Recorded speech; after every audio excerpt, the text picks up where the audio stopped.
Hello everyone, আজকে একটি 10 লাইনের রচনা শেয়ার করছি। বিষয় রূপকথার গল্প। আমি রূপকথার গল্প শুনতে খুব ভালোবাসি। রূপকথার গল্পে অনেক জাদু আর রহস্য থাকে। এই গল্পে রাজা, রানী আর রাজপুত্রের কথা থাকে।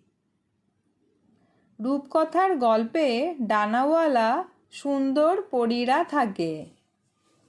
পরীদের হাতে একটি চমৎকার জাদুর কাঠি থাকে। তারা ডানা মেলে নীল আকাশে উড়ে বেড়ায়। এই গল্পে মাঝে মাঝে রাক্ষস আর খোক্কসও থাকে। রাতে ঘুমানোর আগে মা আমাকে এই গল্প শোনান। গল্প শুনতে শুনতে আমি স্বপ্নের দেশে চলে যাই। রূপকথার জগৎ বড়ই বিচিত্র আর সুন্দর।